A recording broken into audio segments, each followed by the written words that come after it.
The Jesuits expanded quickly around Europe.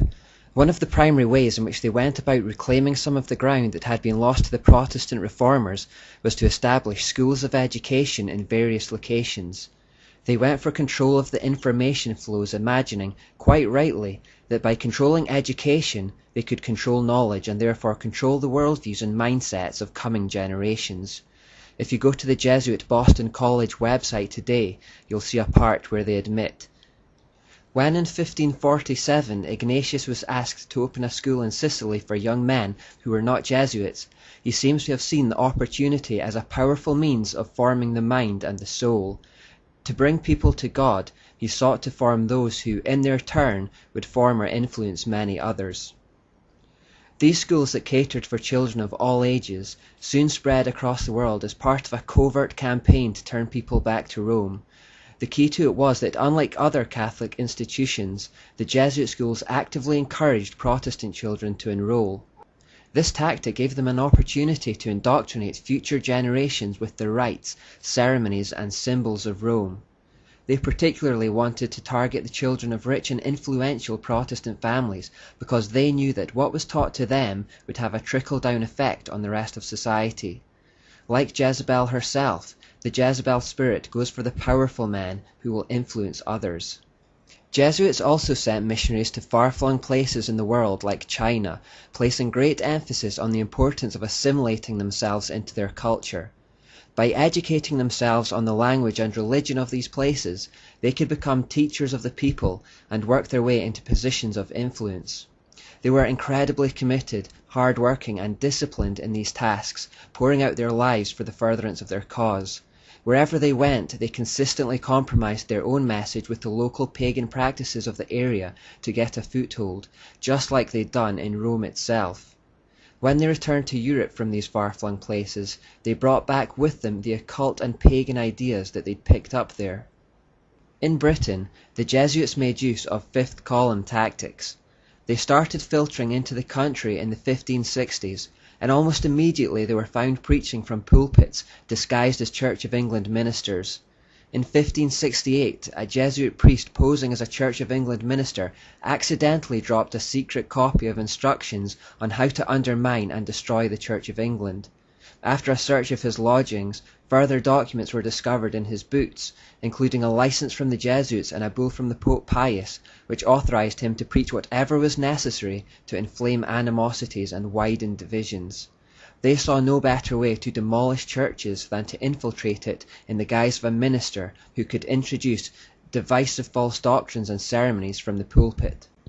The Jesuits also plotted to kill Queen Elizabeth I on many occasions so that the country could be returned to Rome. The Spanish Armada of 1588 was one such attempt to sail against Britain and overthrow the Queen, who was seen as heretical and illegitimate by Rome. The Spanish Armada was defeated, but true to the Jesuit oath, that which could not be achieved in the open was pursued in secret. After Elizabeth I died and James I took to the throne, Jesuits attempted to blow up the Houses of Parliament in 1605, the infamous November the 5th gunpowder plot, led by Guy Fawkes, an event we celebrate in Britain every year. There were also murmurings and suspicions that the Jesuits were responsible for the Great Fire of London in 1666, although there seems to be little hard and fast evidence to support the theory. There was simply a mysterious book written in 1667 by a man claiming to be a Catholic Christian, in which he portrayed the Pope as fanning the flames that ravaged the city. In truth, the Jesuits were largely frustrated in Britain, but they did have more success in Europe. Having established themselves in Italy, Spain, Portugal, and Austria, they set their sights on Germany, the birthplace of the Reformation. There they gained influence with the rulers and initiated campaigns of persecution against Christians. In keeping with their oath to stir up division and bloodshed in countries that were previously enjoying peace and prosperity for the sake of the Catholic Church, this persecution of Christians led to much disruption, war, and bloodshed around Europe. They reignited the persecution against Protestants in Germany, leading to the 30 Years' War of 1618. Although Protestant Sweden stepped in to stop Germany from being returned to Catholic darkness, it left the country in ruins for a long time afterwards.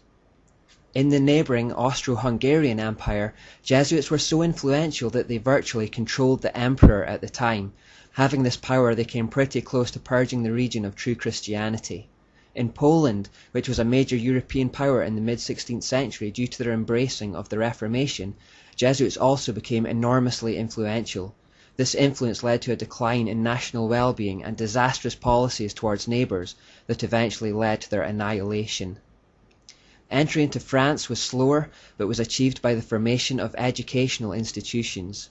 Jesuits were implicated in the assassination of the French King Henry III in 1589 and his successor, Henry IV, in 1610. They believed it was their right to kill any heretical monarch.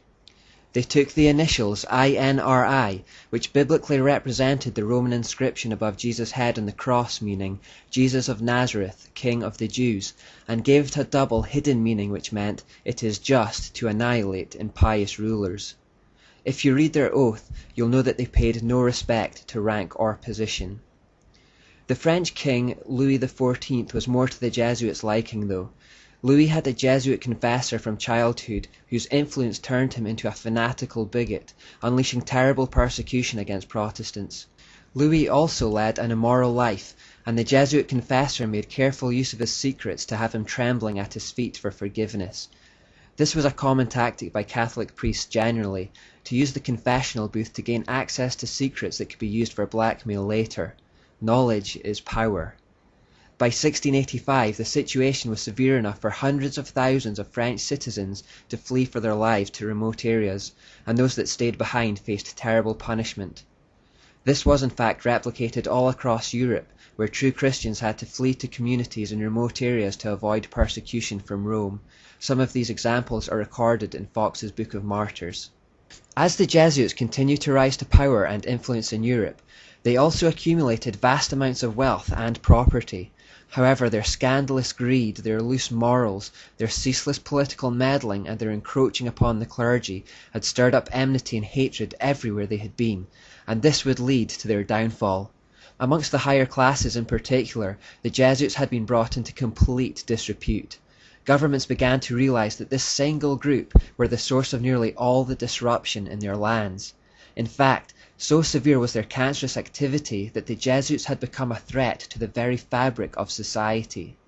Nations could stand it no longer, and the Jesuits were systematically driven out from previously friendly Romanist countries during the period of 1760 to 1770. Although the Pope at that time, Clement XIII, still supported the Jesuits, the nations of Europe ramped up the pressure on him to take drastic action. The French government were particularly fierce in their protests against the Jesuits, saying in 1762, "The said institute is inadmissible in any civilized state, as its nature is hostile to all spiritual and temporal authority. It seeks to introduce into the Church and States, under the plausible veil of a religious institute, not an order truly desirous to spread evangelical perfection, but rather a political body working untiringly at usurping all authority by all kinds of indirect, secret, and devious means. The doctrine of Jesuits is perverse, a destroyer of all religious and honest principles, insulting to Christian morals, pernicious to civil society, hostile to the rights of the nation, the royal power, and even the security of the sovereigns and obedience of their subjects, suitable to stir up the greatest disturbances in the states, conceive and maintain the worst kind of corruption in men's hearts." Notice the very distinctive Jezebel or Asherah characteristics of the organization described here. The hostility towards all authority, the attempts to usurp it using manipulation and secret means, the desire to claim all authority for themselves. And remember that this shouldn't surprise us, as Loyola spent 3 days dedicating himself and his order to her in the form of the Black Virgin of Montserrat. With her at the spiritual helm, it of course displayed her characteristics. The pressure on the Pope became too much to ignore, and so eventually he reluctantly called a secret conclave in 1769 to bring into effect the suppression of the Jesuits. Mysteriously, he died the evening before the meeting could be held.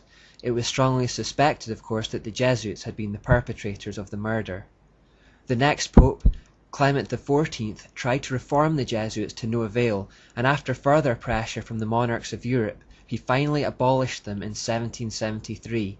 A year later he was dead by poisoning, with the Jesuits again at the top of the suspected list. At that point the Jesuits were forced to secularize themselves, and on the surface at least they disappeared from society, except in Russia where they were allowed to continue as normal. The Russians wanted to use their skills to subdue the recently conquered Polish people.